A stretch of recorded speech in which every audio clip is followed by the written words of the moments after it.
One of the main things that we will still would do is, besides the permanent programming that we will put together, is using the space as a community incubator, meaning that there's always going to be space for people to use by the hour, by the week, by the day, month, etc., etc.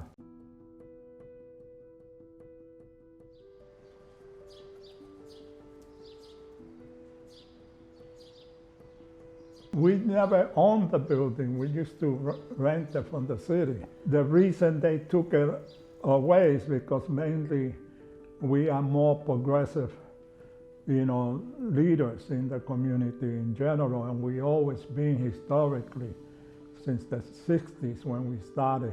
And the reason the building is still empty is because the landlord of the building now make an agreement that the facility will always be a community facility. And that was the only reason they sold the building to him. So whenever we hear that he changed his mind and he wants to build something else, we stop him. He made an agreement and he has to keep that agreement. And that's one of the reasons he haven't been able to turn it into a dormitory or a youth hostel, which we always felt that's what he wanted to do. But one of the things that we realize that it's important to do community organizing, it's important to use a lot of the cultural identity of the community. So through theater and art, we managed to recruit a lot of people. And that was one of the basic things. Through charras, we got a lot of musicians and we got a lot of actors, and we succeeded doing a lot of plays that related to the community. Lower East Side is taking my life away. The goal is to try to keep the building being a community facility forever, for as long as the community exists. And then you see places like Clemente Soto Pérez, and you see places like the Girls Club and other facilities that have developed, throughout all those years. And those are important places. And I think that's how you measure the success. When you walk to this community, you see public events, you still see a lot of Latinos, blacks enjoying the activities, and all the new residents that have moved in since gentrification, enjoying the activity together. And that's important, because that's how I know that all the stuff that we did since the 60s as a group or as a community in general was successful. My story is the history basically of the neighborhood in some ways, is because I was part of it and I did my part as a resident of the neighborhood to help save it as much as we can. What's happening is housing is one of the biggest problems down here, very bad housing. But that also adds up to a very big percentage of unemployment. And what we are trying to do now is put a lot of concentration of a comprehensive development of the neighborhood. We must create a new society by getting rid of the gouging slumlords, the rats and roaches, and the property pimps who are getting fat off of our sweat and blood.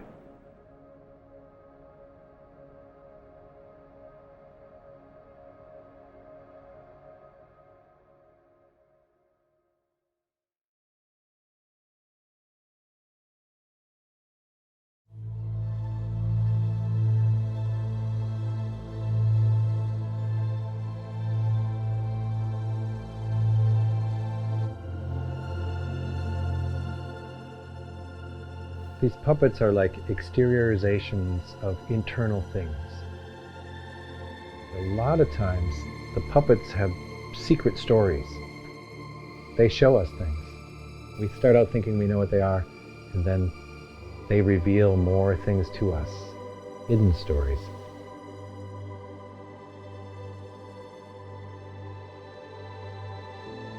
You feel completely free to create a creature, something that doesn't exist, so you expand your ideas a lot. The treasures, that's what I love about it, are always surprises. It has this energy of its own. The puppets usually is an extension of deeper emotions that are kind of oppressed in you. People seem to connect with that as sort of a spiritual connection to it.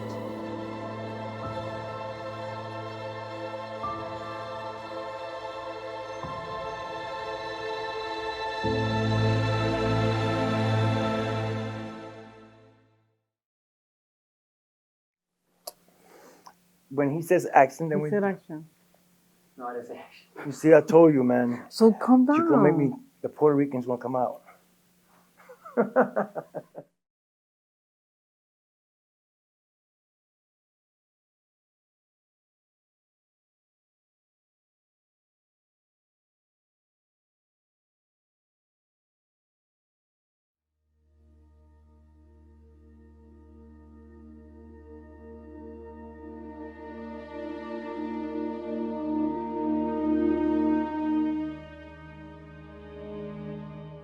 Garvaya is a very special art space for individuals to create.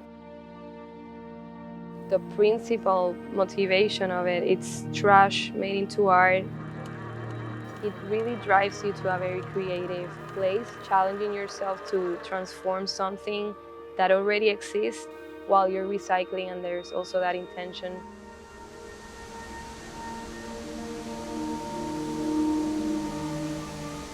We gather cardboard, broken things, go down to the river and get driftwood, and we walk around whatever city we're in this case Manhattan, and we just gather this improbable collection of things. We start out with, most eyes would be a trash heap, and it ends with objects of extraordinary beauty. And then our job is to make them come alive and tell a story with them. When they told us about recycling garbage, we think in our head that like garbage from the street.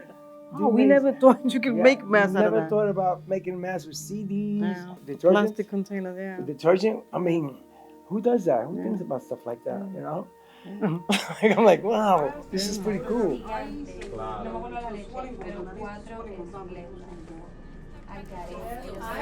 I'm gonna hold this. You're gonna go very slow. Hello? Slow. Slower, slower.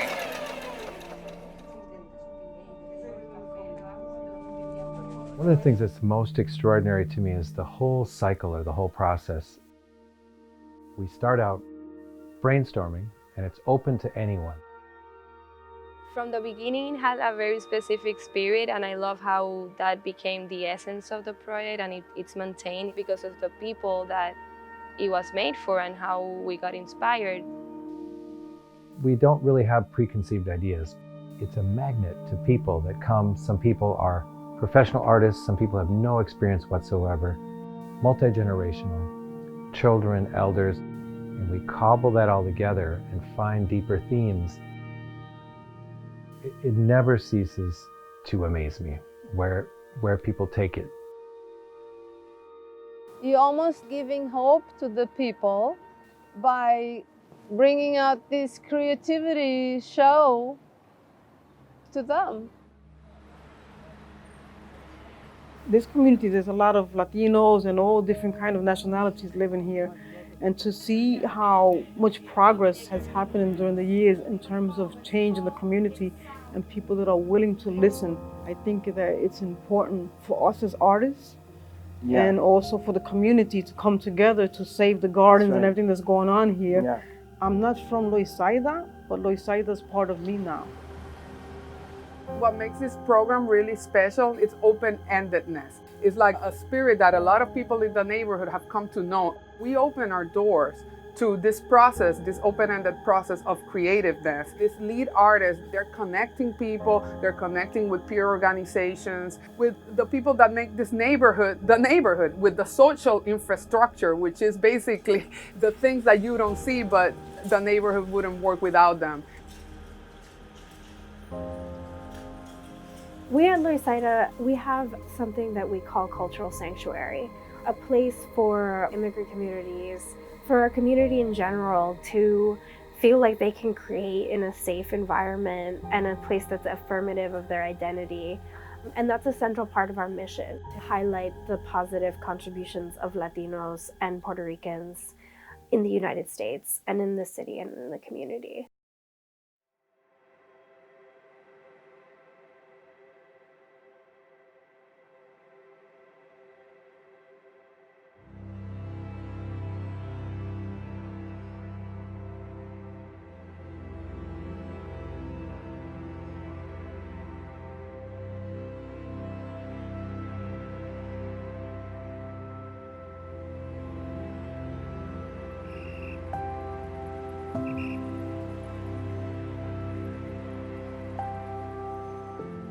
Puppetry is a really ancient art form. To keep it alive in the middle of this big city and in these times of technology, low-tech, high magic has a certain power. To push your ideas to another level, there's no reference to it, and inspire each other to that. That's happening all the time. I think the important thing about Garbage and all the other projects that we have done in the Loisaida, that is planting a seed in each person. And as we plant a seed in each person, especially the children, they pass on the information to other people. It has a life of its own now and a real strong interest in the community. Art at the end is expressing yourself, so it's not about like a perfect technique, or we're there to help and facilitate those skills, but at the end it's really what they want to express, and at the end it's a feeling. Everything we do here, I feel that it's from the soul, because we start something from nothing and give it life, and everybody takes a piece of this life, takes it home. It's something.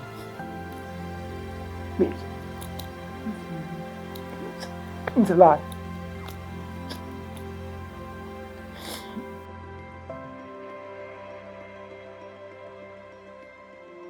Garbajanos will be the savior of the earth as a clean planet again.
A todo el mundo en la vida le ha dado hambre.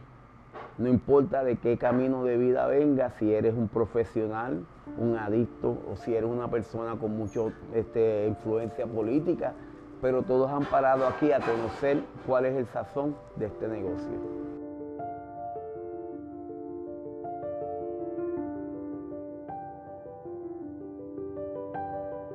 Los negocios puertorriqueños, tanto ahora como en aquel entonces, eran escasos. Cuando Adela tuvo la oportunidad de abrir un negocio en el Lower East Side de Manhattan, ella le ofreció al pueblo puertorriqueño los productos que eran comunes en aquel entonces. El impacto que tuvo en el vecindario sí le dio a los puertorriqueños de esta área, un sitio donde poder venir y congregar y comer un poco. Adela tuvo un impacto con muchas de las personas que vinieron al barrio sin ingresos. Y eso lo hizo que ella fue una persona que compartía. De lo poquito que ella hacía, siempre había un plato de arroz habichuela para quien lo necesitara. Adela sí tuvo una gran cantidad de gente que le compartió comida por menos dinero y hasta gratis. Pero nadie salía por esas puertas sin tener la oportunidad de comer algo de este sitio. Siendo uno de los fundadores participantes de que comenzó el programa del East Side Festival, creo que el vecindario trae en sí a la comunidad que vive en esta área un sitio donde todos salen y comenzar a compartir sus música. Algunos traen sus platos favoritos y los comienzan a compartir con otras personas. Y ese día que el East Side Festival se lleva, es el día donde más puertorriqueños que han salido del área han vuelto para participar de ese evento. Básicamente el festival tiene un impacto en muchas de las personas que han pasado por este barrio. Y los trae porque se encuentran y te encuentras con gente que algunos se han mudado para Florida, otros se han mudado para Puerto Rico, pero cuando llega ese festival, pues todo el mundo regresa por ese día para participar con gente que conocían anteriormente o quizás encontrarse con gente que hace años que no ven.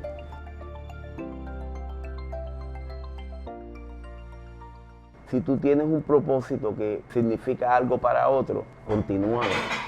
Y creo que debes de todo el tiempo que tengas la oportunidad de enseñar que tú eres de nacionalidad puertorriqueña, borinqueño. No te olvides que todos tenemos que aportar algo para el beneficio y el triunfo de este país.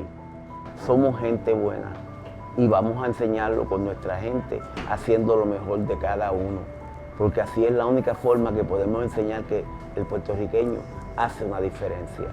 Que Dios los bendiga.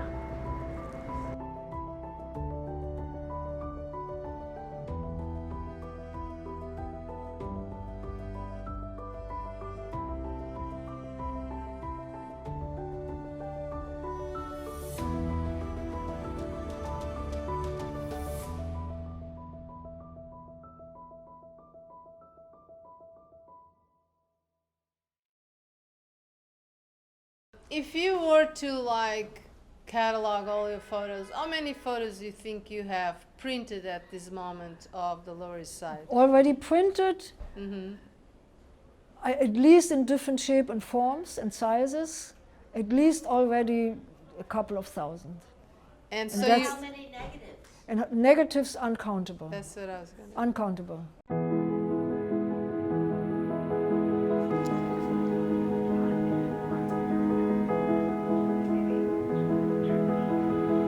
I've been here since 1976 in the neighborhood. Discovered I started photographing here before I became involved in 1976, when my first photographs are from that year.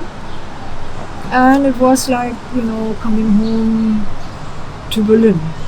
I was devastated, bombed out, shelled out, emptied out. But on the other hand, there was so much energy in the streets and people, and my father came to visit and said, "Why don't you just all paint it white?" I said, "Well, we're putting pictures on the wall, murals. Look at the murals, they're full of color and life.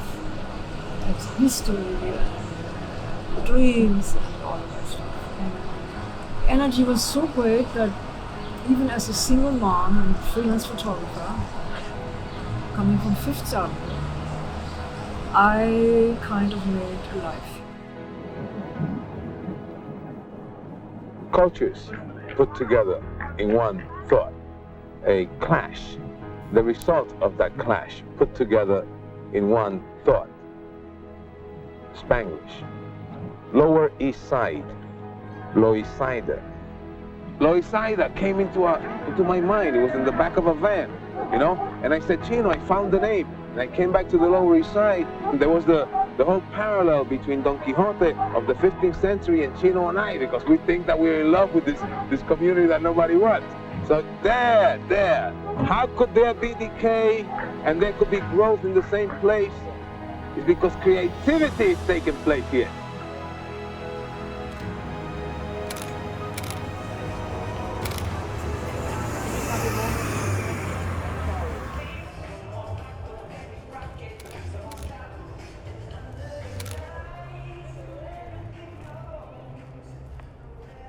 Santos. Santos.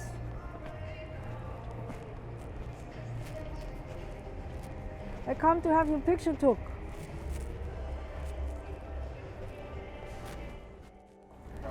For me, it's the only livable neighborhood in the city. If we hadn't done what we did with the gardening, the crowd wouldn't be here. Gardening and the beautification in any other way, and the culture and the festivals and the music and the food. The energy is really still there. You just have to look a little harder and have to have known it. And now it's kind of like safe for everybody. It was one of the 36 exposures from my first roll of black and white film. And I got 2 or 3 really great shots out of it. And that was it, then I was hooked. The Lower East Side is sometimes known as the ghetto supermarket, where street hustling is a way of survival, a way of life. But there is also another way of life that deals constructively with the new pioneers of tomorrow. For it is from them that redressing of the neighborhood will spring. Well, the stories of course are endless, but it is our life. Okay? It's like so unbelievably intense at all times.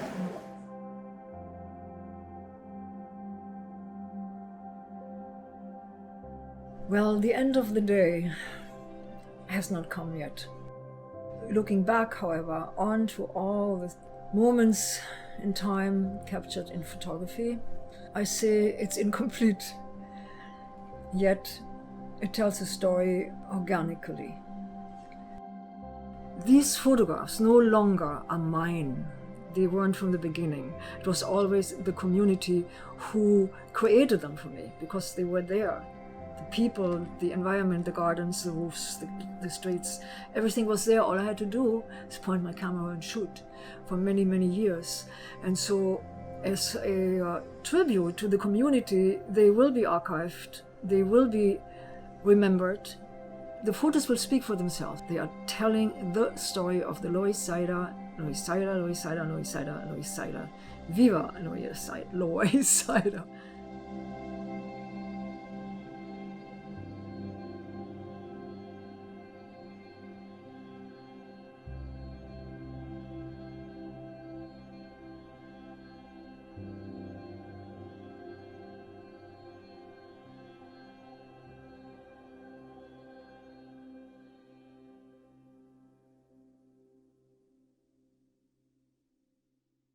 Hello, my name is Melvin Audaz. I am a documentary filmmaker, photographer.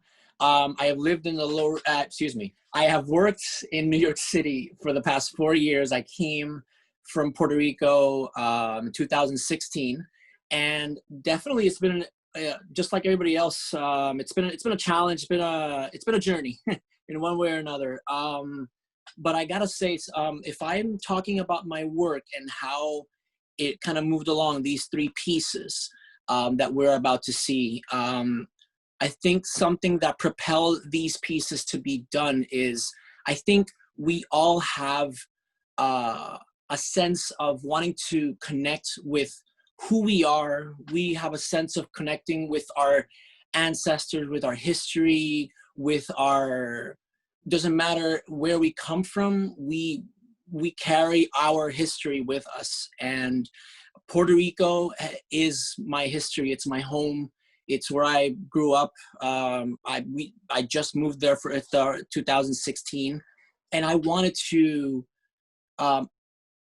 I got here and something just kind of clicked where it's ironically you want to find your people, you want to find your sense of community, if you will.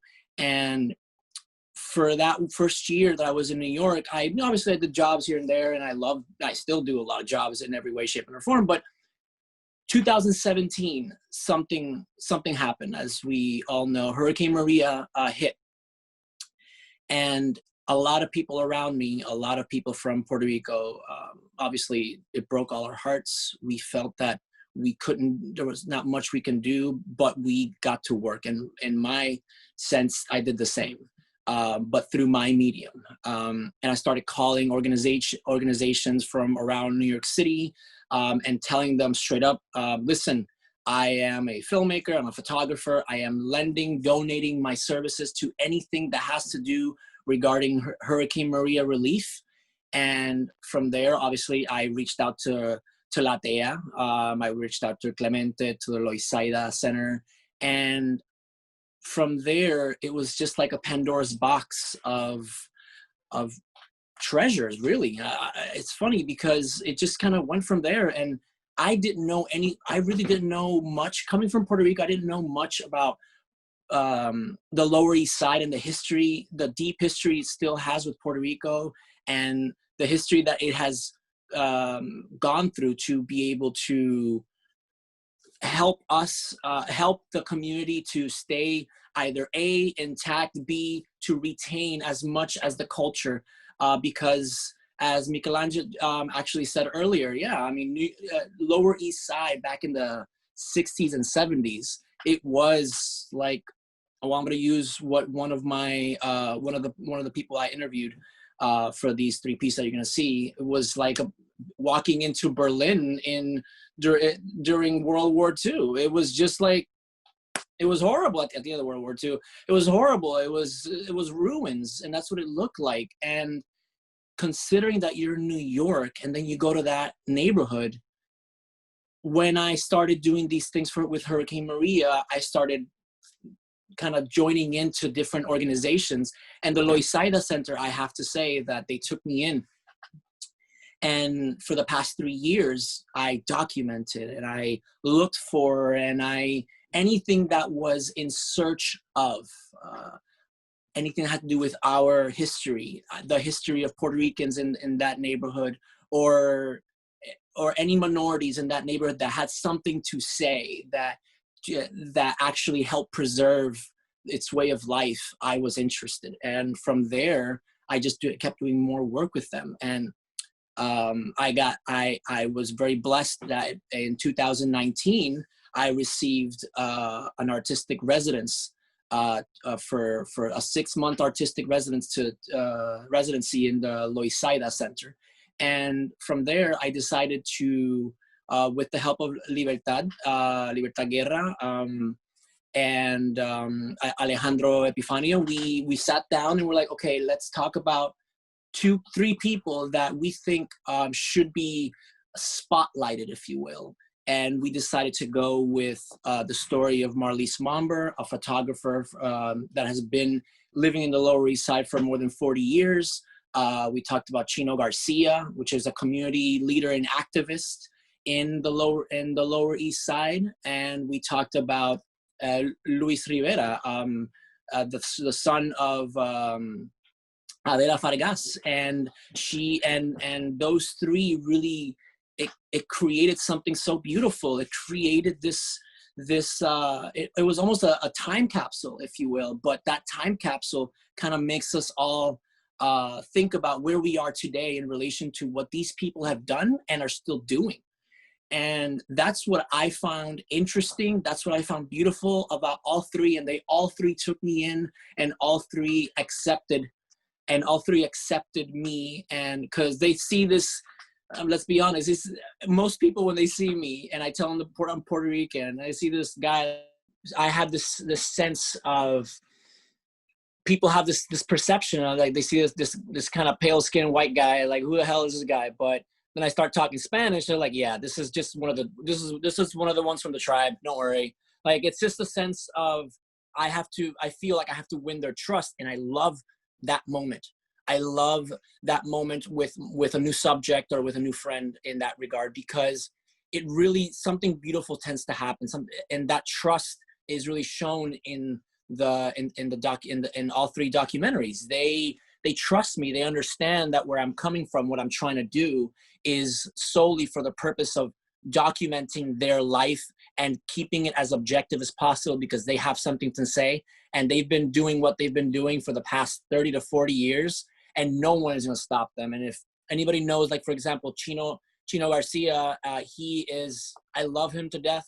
He is an amazing human being. I've learned so much from him. I call him now one of my mentors, because that man has taught me so much about the community and what it really means to have a community and fight for it and preserve it, no matter what the cost. And his story with the fighting in terms of Charas and the building PS 64 is a perfect example. And I feel more so and ironic that PS 64, also known as Charas, is almost a mirror image of the Clemente Soto Vélez in terms of the way they look, and more so in terms of what they're supposed to be intended for.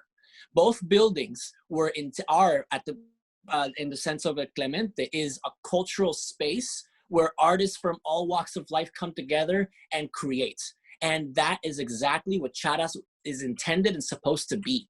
And the fight that they have had with the landlord for the past 30 years has been intense. And unfortunately, that building is one of the ones that is abandoned. But people like Chino Garcia and people like Bimbo, God rest his soul, but people like Bimbo Rivas fought their life to preserve that way of life, because art is in essence the binoculars that we see life through. So it was really important to his fight has been so important in that regard. And that's something that I'm proud that I was able to document, and still to this day doing, because like everyone knows, everything is still, it's a work in progress, and it's a beautiful work in progress. It's a chaotic work in progress. It's a little bit of everything, but I think that's the point of art. It's the point of creating, and don't stop creating. And no matter what the circumstances, just keep going, just keep doing, just keep creating. And that's what I feel like, that's what I've loved from these three pieces. All three of them in one way or another, whether Marlise Momber and her photography, whether Luis Rivera and the way that his mother's restaurant that now fell on his hands, Casa Adela, and what they've done during the past and how they've helped the community, because Casa Adela is an amazing restaurant. And they have catered to everyone there, and they have given meals out for free when they need to, because a person that lives in that area can't afford it. And they did everything humanly possible to help, again, preserve the way of life in that neighborhood. And I wish that a lot of, I see that, to me, in my perspective, I see that as a beacon for the rest of New York and almost even the world, because these people are fighting to preserve their way of life, their culture. And I love that, because yo soy puertorriqueño de pura cepa, yo nací ahí, yo me crié ahí, pero yo ahora vivo aquí en Nueva York, y lo importante es preservar mis raíces, mi historia. O sea, así que mi historia es la historia de la gente que está viendo en alguna forma u otra. So that's why I'm here. That's what I'm doing. And I love what has come, the byproduct of all the things that I've done in the Lower East Side, and will continue to do so moving forward. I want to ask you something. You know, recently I've been hearing about, for instance, Black neighborhoods that were in parts of New York that are forgotten. You don't even see them in films like that Scorsese film, The Gangs of New York, that talks about the archaic New York. There's been so many sediments of identity. An immigrant community that is still vulnerable is really confronted, a bit like Roma was saying before, with the mortality of the community, right? So you're talking about generations before you came into the space and start to explore the remnants, the archaeology of even recent times already pasted over, built over, gentrified over. You're trying to grab the pieces into so archaeology of it, see what's going on. And even now, this work that you're doing, my question is, do you ever feel a sense of futility? Do you feel like, are we just doing something just to make a gesture, knowing that the power, the demographic power, even the immigrant community's existence is based on the power of empire on the homelands, you know? Whether we go as far back as Africa or the indigenous communities, or very simply from the mid-50s to now, Latinos of all shapes and colors having to come to the United States to get a better life. They're still talking about building walls to keep them out. You know, you saw the disdain of the current president, the contempt of the current president for the suffering, for instance, in Puerto Rico.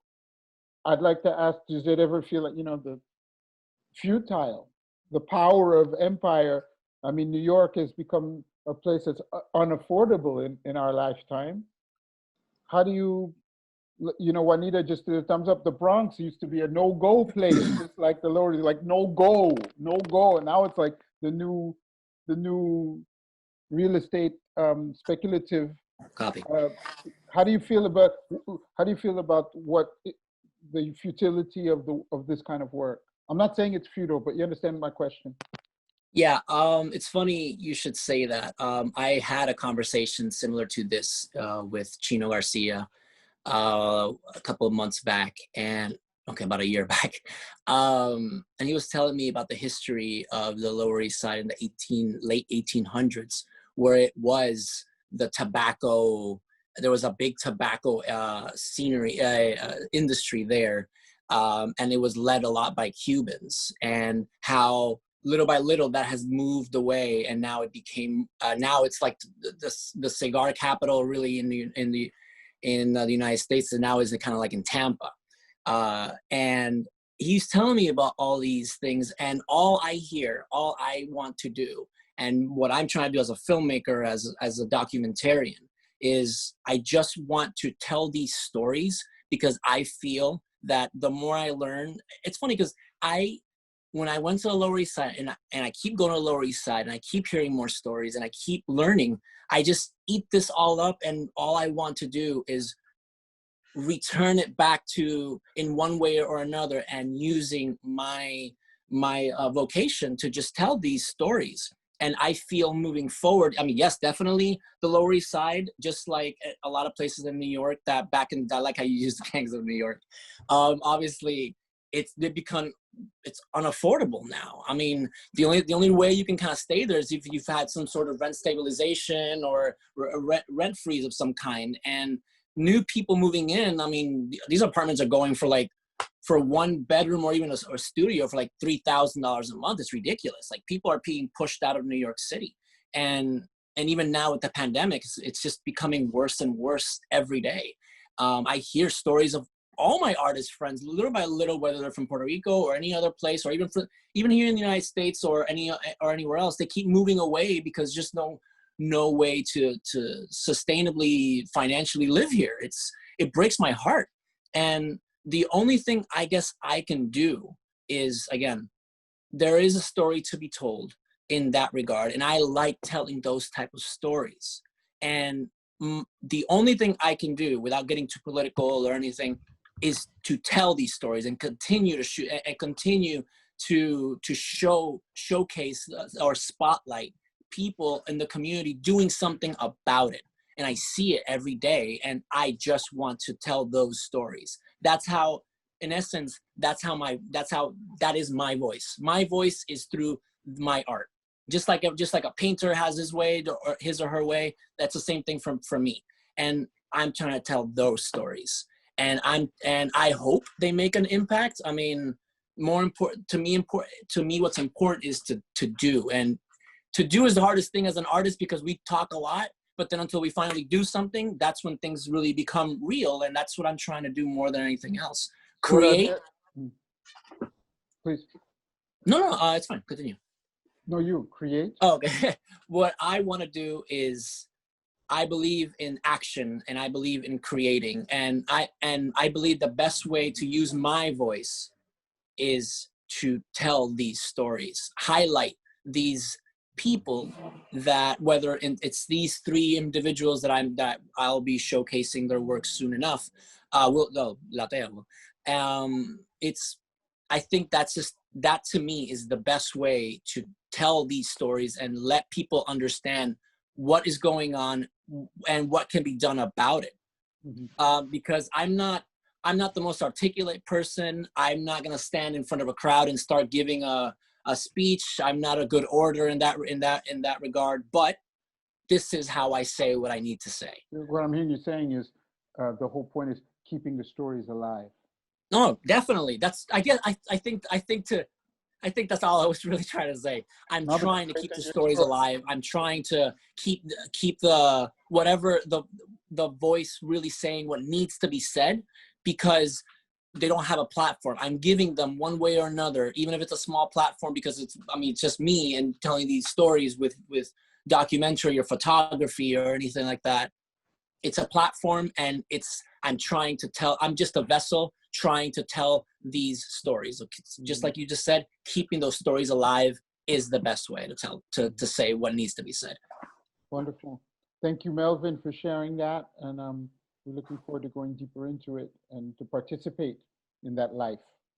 Definitely. And before the end, I would like to send a shout out to Luis and Chino. I hope Luis and Chino are seeing this, and Marlis, of course. This obviously is dedicated to you all. So thank you.